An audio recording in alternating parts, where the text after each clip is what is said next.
Hello. Today we're going to talk about estrogen and really the main hormone that really affects women's health. Now, there are about 5 different hormones that we're going to want to cover, and I'm going to do a series of these every single day. More on a high level, but we'll get into some of the detail. And if you want more detail, please comment below. And by the way, please subscribe, click the little bell. You'll be alerted when I'm doing lives and other videos come available. And so today, though, we're going to start with estrogen, of course. And just real quickly, for those of you who are new to the channel, I'm Dr. Lori Marvis. I am a board-certified family and lifestyle medicine physician with our own recent history of going through perimenopause, menopause, and it got my attention. So I've been diving into this research for about a year now, really understanding what's going on with the body, and really found that it's resonating with my audience, who is mostly female. And I've been getting a lot of questions more about the estrogen. And so let's dive in. Again, I'm just going to kind of highlight this, and I do forgive me for the loud noise. We have gone RVing for the full time recently, and it's warm here in good old Colorado, and the air conditioner's going. Otherwise, it's like a hot $10, if you can imagine. So let's jump right in. Let me grab my notes here. And all right. So first of all, this world of estrogen, it's such a crucial hormone in our bodies, and we kind of neglect it and don't even think about it until perimenopause, menopause, when things start going crazy, right? So let's just get right to it. So first of all, it has different roles in different stages of our lives. So let's talk about what those are, and then what to do when things get a little out of balance. And I won't go deep into like menopausal treatments, hormone treatments. I just kind of wanted to give a big picture of what estrogen is actually doing in the body, and then what you can see what happens when we lack it. Later on, if we want to do a deeper one into hormone replacement therapy and those things, we certainly can do that. So first of all, what is estrogen, right? So really, estrogen is a group of hormones, right? It's primarily made in the ovaries, which you'd expect, but it's also made in smaller amounts in your adrenal glands and your fat tissues. So there are 3 main types of estrogen. First of all, you have the estradiol, right? And that's the most common in women of childbearing ages. That is also going to be the most common hormone replacement therapy, the estradiol. And next is estrone. So this is the main estrogen present after menopause. And then you have estriol. So that's the estrogen produced during pregnancy. So what are the functions of estrogen? So remember, estrogen is like the body's multitasker, with widespread effects, such as regulating your menstrual cycle, right? So it helps uterine lining grow during that first phase of your menstrual cycle. And then next, it's developing what we call secondary sexual characteristics. Think about breast development, wider hips, and the growth of pubic and underarm hair. Next, it's really important for maintaining bone health, right? So it really keeps our bones strong and protecting our good old cardiovascular system. It really has benefits for your heart and heart vessels. So it's interesting to note, when you look at the research, after menopause, women's risk of cardiovascular disease, heart attack, strokes, actually comes to equal to men. And heart disease is still the #1 killer of both men and women in the United States, and I'm sure in many other countries around the world. Let's talk also about supporting skin and hair health, right? It really maintains your skin's thickness and elasticity, and really influences your hair growth. So many times women after, let's say, pregnancy, you'll see a surge of estrogens, and then they have the baby and their hair lost. So like, what's going on with all this shedding? The same thing can happen during menopause, right? You may notice that your hair is thinner and just doesn't seem as full. Okay, let's jump into the menstrual cycle. So first of all, estrogen and the menstrual cycle. So estrogen levels fluctuate during the menstrual cycle, which many of us already know. So first of all, I'm going to talk about 3 phases. So you have the follicular phase, right? So that's where estrogen rises, it thickens the uterine lining, and then you have next is ovulation. So that peaks, right? It's triggering the egg release. And next is the luteal phase. That really prepares the uterine lining for potential pregnancy. And if it doesn't happen, estrogen falls, and that leads to the menstrual cycle. So what's happening during perimenopause, right? So now perimenopause is this kind of transition time between still having periods, but before menopause. It usually starts in women's in their 40s. Estrogen levels kind of become erratic, high and low, and it causes irregular menstrual cycles. It might be shorter, it might be longer, it might have heavier, it might be lighter. Symptoms you might start noticing the beginning of hot flashes, night sweats, mood swings, and vaginal dryness. I certainly, now thinking back over the years, I probably started, I'll be 54 in October. I think I've probably started like perimenopause in my mid 40s, maybe 47, 48. I'm pretty sure I did. So next is estrogen during this thing called menopause, right? I have a ton of videos on menopause. I'm about to launch a menopause course with coaching and community. It's going to be so much fun. Stay tuned for that. But by the way, please sign up for my email list if you're interested in learning more about these things. I send out articles and delicious recipes every single week. Just head over to drmarbers.com. But wait till I'm done here. Next, let's talk about that menopause. So really, it's when you have the end of your menstrual cycles for 12 consecutive months. And that typically is between ages 45 and 55. Average age is around 51. What happens is estrogen drops significantly. There's no more eggs. The estrogen just goes, boom, right? And so common symptoms, of course, include hot flashes, sleep disturbances, mood changes, decreased libido, vaginal dryness. The one thing that really got my attention beyond my period stopping was joint pain.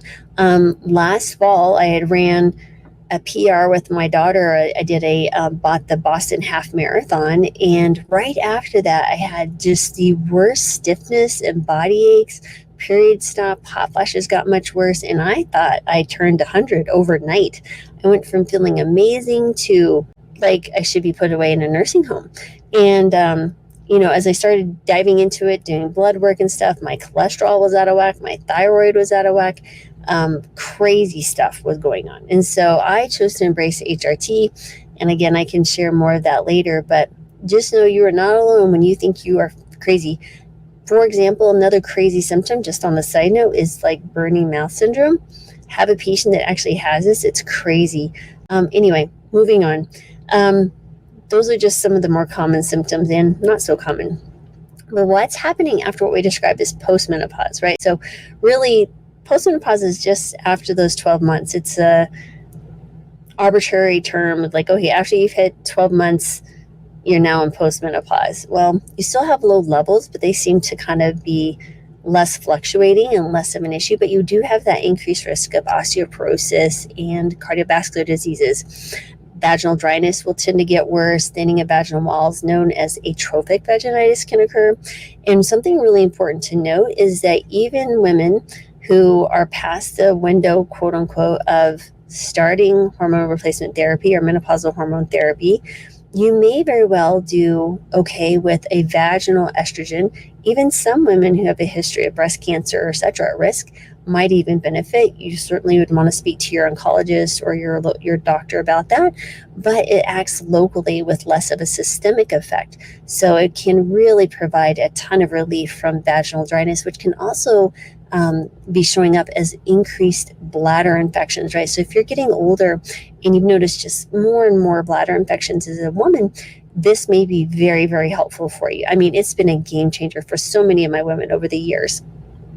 So let's just talk a little bit about estrogen on the different effects on different tissues, okay? So when we think about the reproductive system, of course, right? So then the uterus, it promotes the growth and maintenance of the uterine lining, okay? And that's called the endometrial tissue. Next is the vagina, right? So it maintains that thickness and the elasticity of the vaginal walls. And of course, breast, it stimulates development and prepares glands for milk production after giving birth. 2 is bones, right? So it really helps, maintain bone density, really reducing your fracture risk. Cardiovascular system, it protects against atherosclerosis and promotes vasodilation.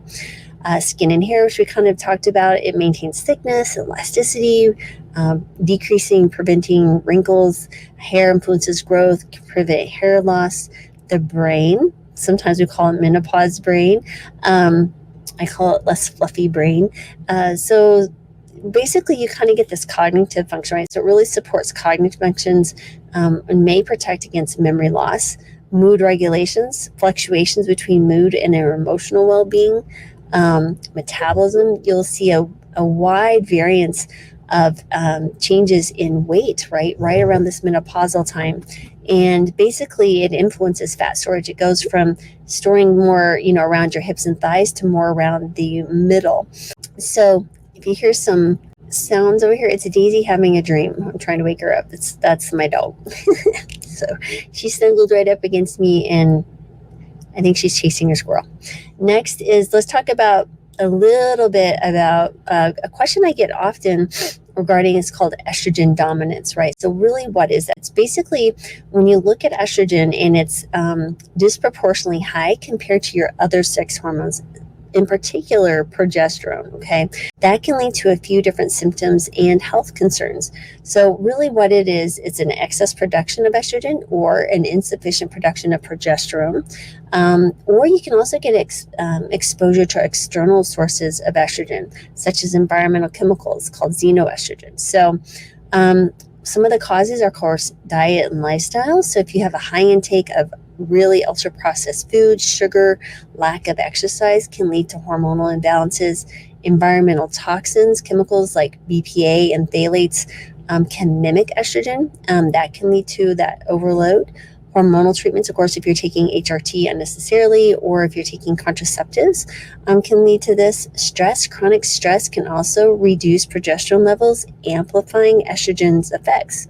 So some of the symptoms you may see are, looking at those systems that the estrogen affects, of course, is going to lead to irregular menstrual periods, heavy or painful periods, PMS symptoms much worse than what you'd expect, increased risk of fibroids, endometriosis, breast tenderness, increased risk of breast cancer, weight gain, difficulty losing weight, anxiety, depression, memory issues, fatigue, insomnia.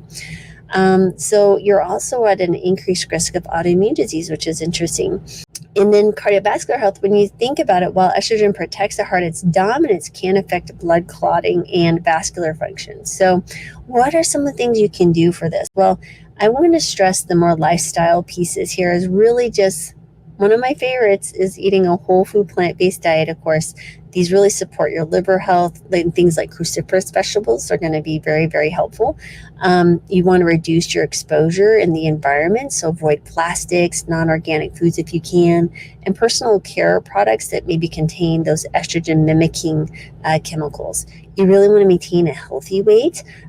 Excess body fat can increase estrogen production, but regular exercise and healthy weight are really, really important. And then, of course, stress management. Chronic stress in today's world is a big problem, and one that I really talk about a lot, especially in the world of mindfulness. I know that's really had a change in my own life, but you could do yoga, meditation. I call them mindful walks. I do them every morning with Daisy. I come on here live most days of the week, sharing maybe 2 minutes of where I'm at. And especially now that we're going to be traveling and doing more, I want to share more about that environment and what I'm thinking and doing and how it really shifts my mindset and just changed my whole life. Not that my life was too crazy before, but I'm just more grateful to be alive every day. So there are medical treatments, but I really want to focus in on one thing in particular that would be really helpful is phytoestrogens. And I spoke a little bit about soy, which is the greatest source of phytoestrogens and how healthy it is for you, because it competes with your natural estrogens and it's much weaker, so it can actually decrease the estrogen effects. Someone else also asked, would the phytoestrogens decrease HRT? And I dove into the research a little bit, and there's not enough research really to say if it would or wouldn't. There was one research in animals, however, that did show that phytoestrogens along with HRT actually did have a beneficial effect on health. But again, not to the point that I'd feel confident in saying that. So that I think still kind of in that gray zone. I'm not sure yet. But yeah, so those are the main things. Really, estrogen is a key player in our bodies, right? It has vital roles in really various physiologic processes, especially in your reproductive system. It's got differences in different stages of lives and its fluctuations. Then you have the estrogen dominance, which is kind of a really complex situation. But again, I just want to give you a big highlight of what that is.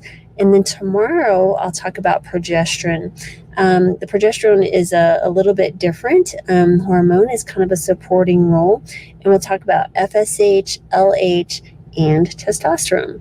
So most of us think about testosterone being a male-only hormone, but we actually do produce it ourselves. And in some women, HRT with testosterone during menopause actually might be very beneficial for certain things like libido. So we'll dive more into that later, but I hope you found this helpful. If you want more of a deeper dive in like the physiology of like cell receptors and all of that, like basic biology stuff, getting deeper into that, I will do that. Some people don't like that deeper science stuff. I'm happy to do it, but I figured these next 5 days I would just highlight those 5 hormones just to give you an idea of what to expect and understand what's going on in our own bodies, because the more information you have, the more informed decisions you can make about your own health, which is so very important. So as always, I'm sending gratitude, joy, love, and thankfulness, and just healing your way, because we all need more of that in our lives. And I'm so grateful for you for being here. And please don't forget, if you're still here,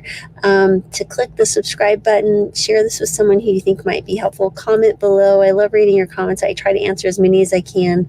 And yeah, I'll be back tomorrow and we talk about progesterone. So until then, have a blessed day, everybody.